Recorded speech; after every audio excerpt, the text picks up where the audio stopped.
Air signs, tignan po natin kung ano yung mensahe para sa'yo ngayong araw. Keep in mind po na ito ay general reading lamang, so hindi po lahat ay makaka-relate, so be open-minded.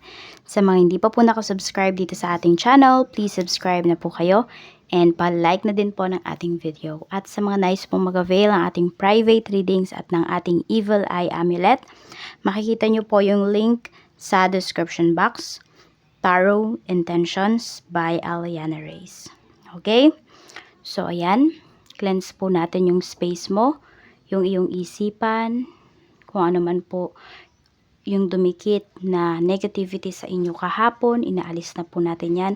Siksik, liglig at umaapaw na blessings ang paparating para sa'yo ngayong araw na ito, air signs, Gemini, Libra, and Aquarius. Tignan po natin ano pa yung mensahe for you for today.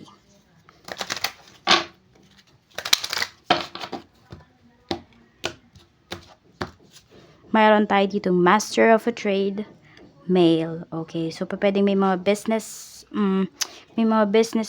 about sa business na usapan ngayon, air signs. Ayan po. So pwede na kayo ay sumasali sa mga trades, sa mga groups regarding sa mga nagbebenta. Ayan, depende yan sa produkto po ninyo. So maraming mga air signs dito na nanonood na pwede po na kayo ay mayroon talagang skill sa business. Kaya nyo talagang yumaman sa business at meron dito talagang business minded po kayo. Ayan. So, pwedeng habang nasa negosyo, kayo ay nakikinig ng mga tarot reading. So, you make yourself busy talaga. Tignan natin kung ano pa yung mensahe para sa'yo. Pasensya na po kayo kung may naririnig man kayong mga ibang ingay. Maingay talaga. Kasi, kapitbahay may ginagawa. So, tignan po natin kung ano ang mensahe para sa'yo. Spirit guide, mensahe po natin. Mensahe po natin, Spirit Guide, for air signs. Sa family, we have 8 of Cups. So, ayan, pwedeng merong mga family members dito na umaalis na bumubukod na, yun yung nakikita ko. May mga family members ka dito na ang lakas-lakas na ng loob nila para, meron ako na sumagot, pero meron akong nakikita na malakas yung loob nila para maging independent. So, alam mo yun, parang gusto na nilang mamulat ba sa totoong buhay. So, we have 3 of Swords. So, some of you naman, pwedeng meron kayo nakakasamaan ng loob dito na family member. So, pwedeng hindi kayo magkaintindihan kahit na ano po yung gawin ninyo. Yan. So, parang kayo na lang yung umiiwas. Air signs or could be kung sino man tong nagkakaaway sa family mo. Basta laging meron na lang isang umiiwas, lumalayo. We have Ace of Cups pagdating naman sa mga friends. And we have 9 of Wands. So may mga friends ka dito na talaga namang inaalagaan ka nila. Talagang iniintindi nila yung nararamdaman mo. Kung mafe-feel or makikita mo talaga sila. Kung makikita mo sila or makakausap mo sila, ramdam mo talaga yung concern nila sa'yo. At tignan natin pagdating naman sa love life mo. Sa love life naman, we have Wheel of Fortune. So marami sa inyo, air signs, ay suswertihin po kayo sa taong makikilala po ninyo. Talagang itong taong to is tuturuan kayo na mag-grow. Or tutulungan kayo na mag-grow ng taong ito. Yan. So, pwedeng some of you, hindi nyo pa ito nakikilala. Meron naman dito, lagi kang ini-stalk. So, napapasa niya sa'yo yung positive energy niya.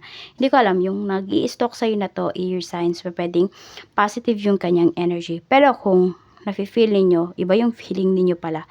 Towards dito sa sinabi ko, maaaring yung tao na yon yung nagdadala ng negativity sa life ninyo.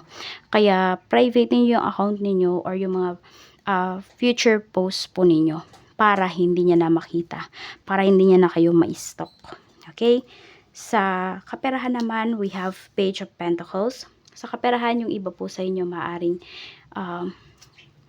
ayan, may paparating na blessing sa inyo dito. Actually, malaking blessing po ito, air signs.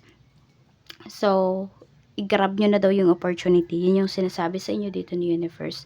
But, make sure na bago nyo i-grab yung opportunities, na pag-aralan nyo na po yan. We have King of Wands. Ayan po. Pagdating naman ito sa inyong, this is your money, Oo. So, ayan yung pera ninyo. May paparating nga dito na parang bagong pagkakakitaan. So, maganda po yung pera ninyo dito, pero maging maingat din po kayo sa pag-handle. So, King of Wands pagdating sa trabaho at Six of Pentacles. So, marami naman po sa inyo is well compensated kayo, air signs, pagdating sa inyong trabaho. So, wala naman po kayong, yung iba sa inyo parang wala na kayong mahihiling pa pagdating sa career ninyo. Yung iba po sa inyo parang, alam mo yun, wala naman kayong reklamo.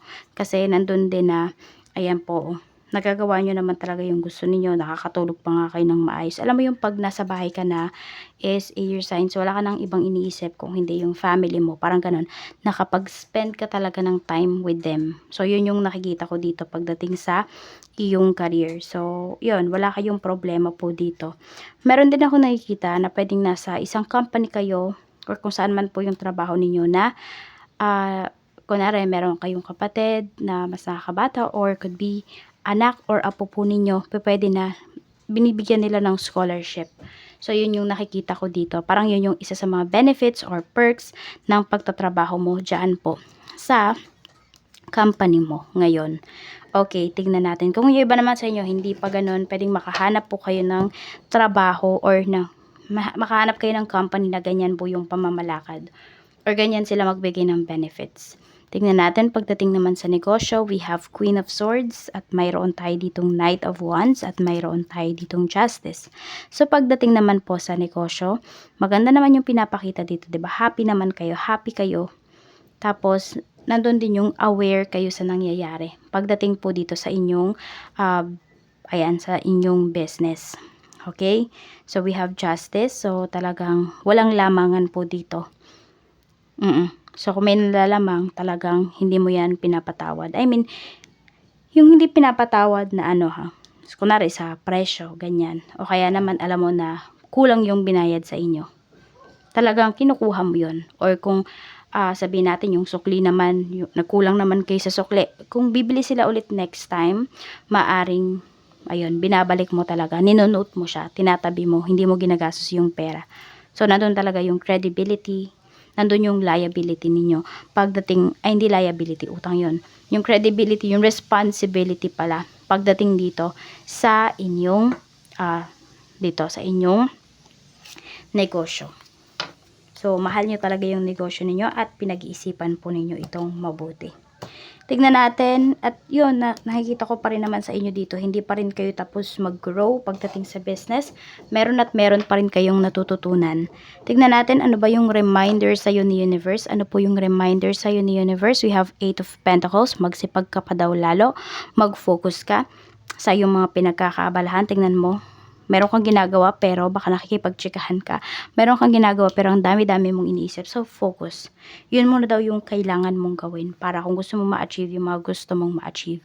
So, we have number 49, 6, 41, 44, 15, and we have number 18.